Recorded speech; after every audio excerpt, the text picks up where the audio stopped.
Você não... Aliás, eu vi isso lá numa coisa que você falou no Brasil Paralelo, que você comenta lá mediante... Você mostrou um gráfico, não sei quem mostrou um gráfico, dizendo que essa emissão descontrolada aí de moeda a partir de 70 e tanto nos Estados Unidos, confrontada com o crescimento real do salário, nós vemos que houve um empobrecimento da população. Você poderia comentar sobre isso? Tem um site, aliás, a investigação paralela do Brasil Paralelo, ela se baseou nesse site aqui, como ponto de partida para o documentário, muito bom, chamado What the Happened in 1971? O que diabos aconteceu em 71?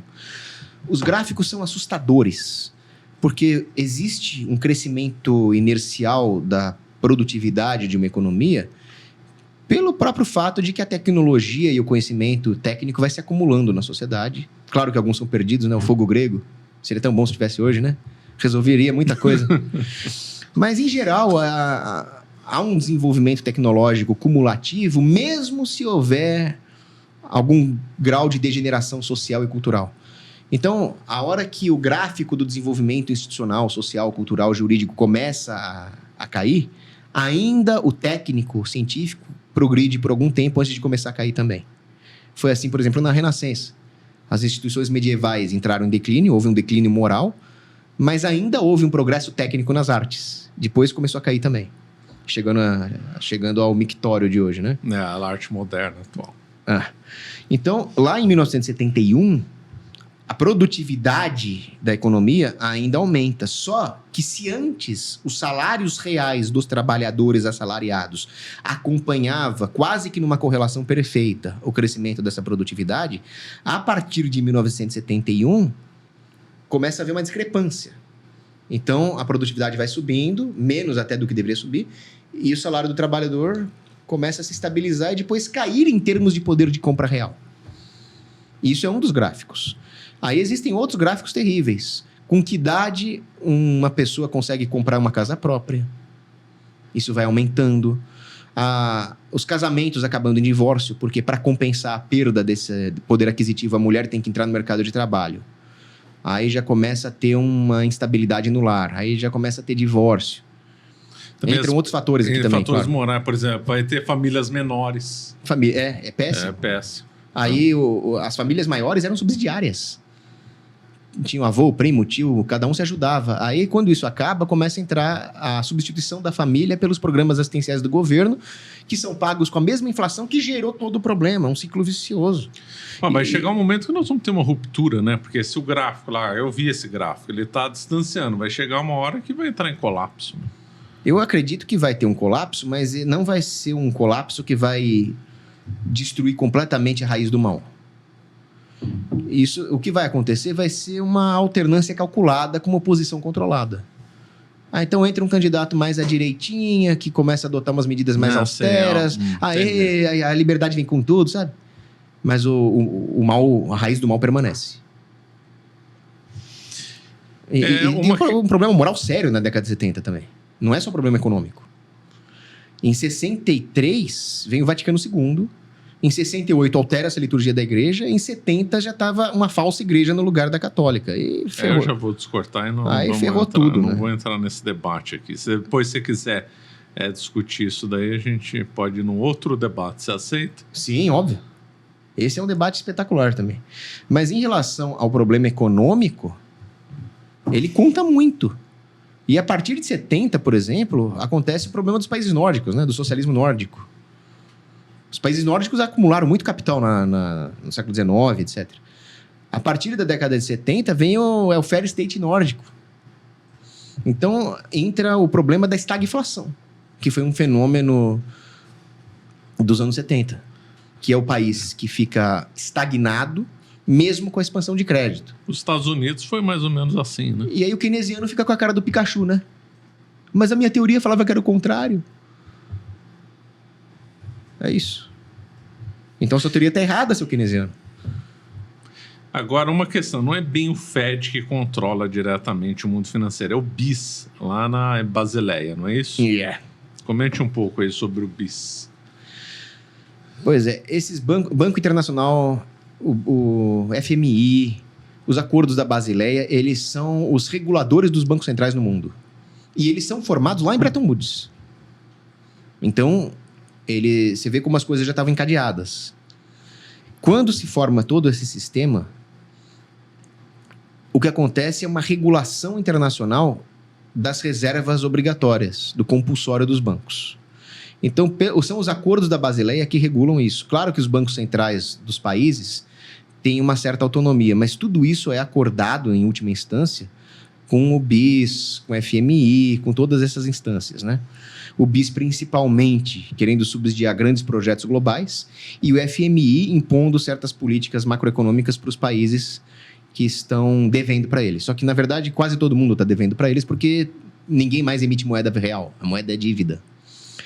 Então, eles definem como é que os bancos vão operar, como é que os bancos vão fazer para emprestar dinheiro para os outros bancos. Então, quanto dinheiro um banco pode emprestar no mercado interbancário? Quanto dinheiro um banco pode piramidar em cima das suas reservas de dólar? Tudo isso vai ser definido por eles, pela Basileia. Só que esse compulsório, essa reserva fracionária, ela é o coração desse sistema financeiro maligno, né? Porque a reserva fracionária vai dizer o quê?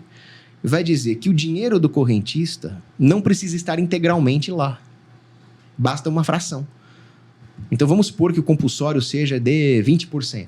Significa que você vai colocar R$100 no banco e o banco vai pegar R$80 e emprestar para alguém que vai colocar em outro banco.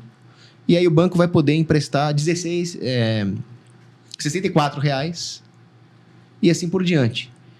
Vai chegar uma hora em que a oferta monetária vai ter se expandido exponencialmente em cima dessa reserva. E é isso que gera inflação. E essa é a inflação que gera o efeito Cantillon. O efeito Cantillon é um efeito onde a expansão monetária vai beneficiar exatamente a parte da cadeia econômica onde ela for injetada, essa liquidez for injetada, e prejudicar todo o resto. Então, essa expansão da oferta monetária através do crédito vai beneficiar quem contrai crédito junto a esses bancos, que são corporativistas, grandes empresas, o próprio governo. E vai prejudicar o assalariado, o aposentado, a dona Clotilde. Só sai ganhando os primeiros da fila, né? Exatamente. Quando você tem um aumento assim da oferta monetária, na realidade tem um impulso bom, né? No comecinho, né? Aqueles primeiros conseguem aproveitar. Eles se beneficiam à custa do resto da sociedade. Mas mesmo eles depois acabam pagando a conta quando entra o problema dos ciclos econômicos. Isso é um tema interessantíssimo. Teoria austríaca... Pode falar um pouco aí. Teoria austríaca dos ciclos econômicos, né? Então, nós vimos aqui que no médio prazo, por assim dizer, os amigos do governo, os amigos do Banco Central são beneficiados e a dona Alzira é prejudicada pela carestia do preço do chuchu na feira. A dona Alzira, ela é o meu norte em termos de política econômica. Toda vez que alguém fala uma política econômica, eu falo isso prejudica ou beneficia a dona Alzira, a tia analfabeta que vai comprar chuchu na feira. Tudo que o Keynes defende é contrário aos melhores interesses da dona Alzira. A teoria austríaca dos ciclos econômicos, ela vai explicar como que não é só a dona Alzira ser prejudicada, mas também os grandes empresários. Então, todo mundo devia ser contra essas políticas. Existe um... Você tem um pedaço de papel? Porque eu acho que vai ficar um pouco mais didático. Tem aí, Davi? Apesar de eu não gostar Apesar de eu não gostar do Hayek, ele, pelo menos, ele tinha uma didática aqui, que era os chamados triângulos de Hayek. Um artifício didático para explicar mais ou menos, né, como é que a economia funciona. Então, ele desenhava um triangulinho assim. Imagina um triangulinho assim. Aqui são os bens de consumo. Não dá pra ver muito. Não dá pra ver mais forte.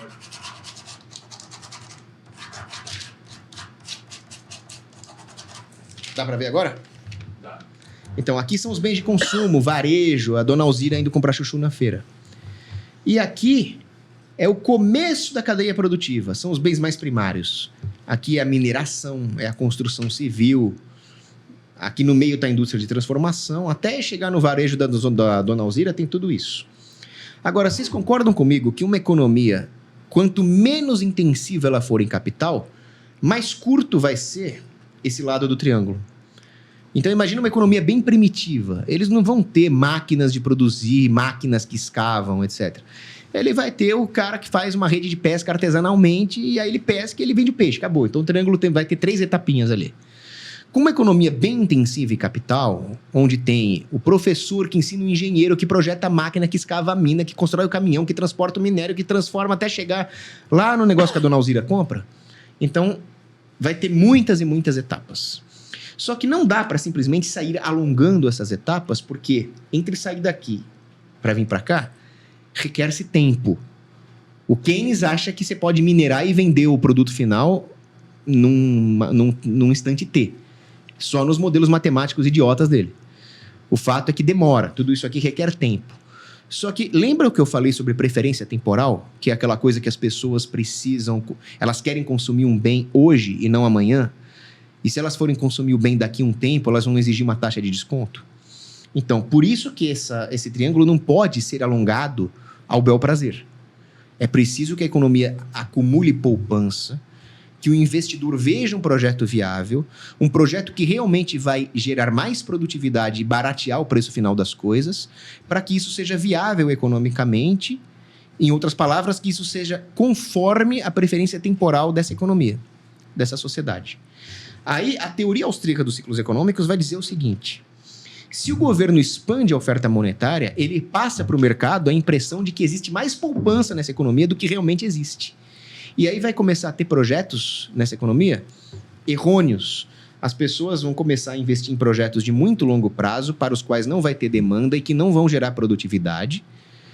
Aí, à medida que essas empresas começarem a se endividar e essa injeção de liquidez, que ainda está lá nos projetos de longo prazo, ainda está nas construtoras, ainda está nas mineradoras, a hora que isso começa a circular, a hora que o executivo lá da mineradora começa a ir na fisioterapeuta, e a fisioterapeuta começa a ir no supermercado, começa a ver caristia. Num primeiro momento, dá a impressão que está cheio de dinheiro na economia. Uhul! Festa. Depois começa a faltar a reposição dos bens de mais curto prazo. Começa a faltar reposição para compensar a depreciação da indústria de transformação aqui no meio da cadeia. Aí as pessoas começam a entrar em um certo pânico. Começam a economizar. E aí fica claro que aqueles projetos de longo prazo eram inviáveis. Aí eles vão pedir mais dinheiro para os bancos. E os bancos começam a ficar insolventes. No meio de todo esse processo, os bancos começam a vender pacotes de dívida na forma de produtos financeiros, que são aqueles títulos podres que geraram a crise de 2008. Chega uma hora que os bancos de investimento só têm título podre na mão. Os empresários do começo da cadeia estão insolventes, as pessoas estão passando necessidades, as famílias estão endividadas, e aí tem uma quebradeira geral. Aí bem-vindos, por exemplo, a 2008. Como que tudo isso começa? É a ganância do porco capitalista? É um problema intrínseco ao capitalismo, como vai dizer, sei lá, Schumpeter? Não. O problema é a droga do Banco Central e da expansão da oferta monetária sem lastro. Como eu expliquei aqui, tudo isso começa com uma injeção sem lastro de liquidez na economia. Essa é a teoria dos ciclos econômicos. Isso prejudica a dona Alzira, isso prejudica o empresário médio, isso prejudica o empresário grande. Quem sai ganhando com isso? Somente os grandes credores do governo, as famílias que controlam o mundo. Então, tudo isso aqui é uma grande armadilha para ludibriar as pessoas. As pessoas querem dinheiro infinito, mas não querem o trabalho e a poupança. Isso aí também lembra também a 29 também, né? Teve os loucos anos 20, muito dinheiro lá, todo mundo comprando, e aí explodiu, né? Sim, e é interessante que a primeira crise grande desse tipo não foi nem em 1929, foi em 1920. Porque o Banco Central, o Fed, vem de 1913. Aí já teve uma crise desse tipo aqui em 1920. Só que o presidente dos Estados Unidos na época, Warren Harding, ele decidiu atuar para conter os efeitos da crise. E ele fez algo muito importante para um presidente fazer no momento de crise. Nada. Eu já tinha estudado isso daí. Ele foi... Nada. A crise foi debelada porque ele não fez nada. Exato, a economia se recuperou sozinha. Já de 29, ela demorou quase 2 décadas, porque o Roosevelt resolveu fazer coisas. Quando eu lembro de ter, no segundo grau, os professores elogiavam o New Deal, né? Aí depois eu fui ver que não era bem assim, né? E que o interessante, eu estava vendo, eu não lembro bem que livro, que mesmo dentro do Partido Democrata, o New Deal foi atacado e atacaram o Roosevelt de adotar medidas socialistas para atacar a crise, para solucionar a crise. Olha, você vê como é que são as coisas. É a janela de Overton, né? Naquela época, a esquerda, que era o Partido Democrata, já achava isso esquerdismo demais. E hoje o Paulo Guedes é considerado de direita e defende políticas até piores que essa. É incrível, né? E eu sou crucificado de cabeça para baixo, igual Pedro, por falar mal do Paulo Guedes.